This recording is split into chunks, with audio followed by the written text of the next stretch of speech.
নামাজ কলমা তো ছেড়ে দিয়েছো, এর কারণ এটা নয় যে তুমি বেনামাজি। তোমার নামাজ কলমা ছাড়ার কারণ ভিন্ন। তুমি মনে করো আর কি তোমার মন চায় না, তুমি পারো না, তাই তুমি নামাজ পড়ো না। আসলে তোমার তাওহীদে সমস্যা। কোথায় সমস্যা? মানে আল্লাহ, মানে আল্লাহ কে? আল্লাহ তিনি যে তোমার হিসাব নিতে সক্ষম এবং তিনি যে তোমার হিসেব নিবে, তুমি এটা পরিপূর্ণভাবে বিশ্বাস করো না, তাহলে তো তুমি নামাজ পড়তে। তুমি মনে করো আর কি তুমি নামাজ পড়ছো না, তুমি গাফেল। এই জন্য তোমাকে বলেছি আল্লাহকে ভয় করতে হবে। ফর এক্সাম্পল, আল্লাহ নামাজ ফরজ করেছে। কে নামাজ ফরজ করেছে? আল্লাহ। মুয়াজ্জিন আজান দেয়, তুমি নামাজ পড়ো না। তুমি মনে করো তোমার দান সাদাকা তোমাকে উদ্ধার করবে, তোমাকে ভুল শিখিয়েছে।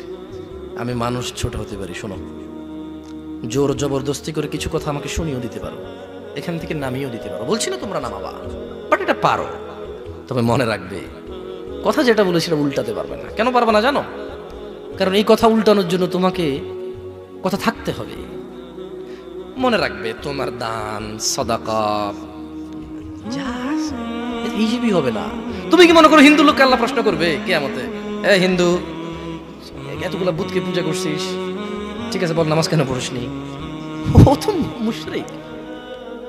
বুঝুনি মনে হয়? এটা স্কুল, এটা স্কুল, এখানে আমি পড়ি না, আমার কি পরীক্ষা হবে? আমার কি পরীক্ষা হবে?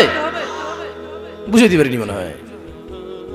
তো যে মুশরিক, তার নামাজ রোজা হজ যাকাতের হিসাব কিসের হিসাব? সে তো অলরেডি এমন অপরাধী যা ক্ষমাযোগ্য নয়, যা কি নয়, ক্ষমাযোগ্য নয়। একজন বেনামাজি মানুষ, সে মনে করে নামাজ না পড়া শুধু নামাজ না পড়া, অথচ আল্লাহর নবী, যে একটু আগে বললাম, আল্লাহ বলেছে যদি তোমরা আল্লাহর ভালোবাসা পেতে চাও তাহলে রাসূলের অনুসরণ করো। রাসূল বলছে যে নিশ্চয়ই কাফের এবং মুশরিকের মধ্যে আর আমাদের মধ্যে পার্থক্য হচ্ছে নামাজ। তুমি তো গুরুত্ব, তুমি মনে করো নামাজ না পড়া, নামাজ না পড়া। ওই যে তুমি খুঁজে পাও না মুসলমান কিভাবে শিরিক করে, এই যে নামাজ না ছাড়লে শিরিক হয়। দেখো, আমি অনুবাদক, এখানে যারা বুখারী পড়ায়, মুসলিম পড়ায়, তিরমিজি পড়ায়, হাদিসে তারা পেয়েছে না। হানাফি, শাফি, মালিকি, হাম্বলি, তিরমিজি, আবু দাউদ নাম দিয়ে তুমি পরিবর্তন করে গোপন করতে পারো, কিন্তু আছে। ফয়সালা তো আল্লাহ করবে যে এইভাবে হয় নাকি সিস্টেম, ইসলামকে বিভক্ত করা এবং কিয়ামত দিবসে রাসূলের অনুসরণের বাইরে কোনো অনুসরণের হিসাব নেওয়া হবে কিনা, সেটা তো আল্লাহ ফয়সালা করবে। আমি আর তুমি এখন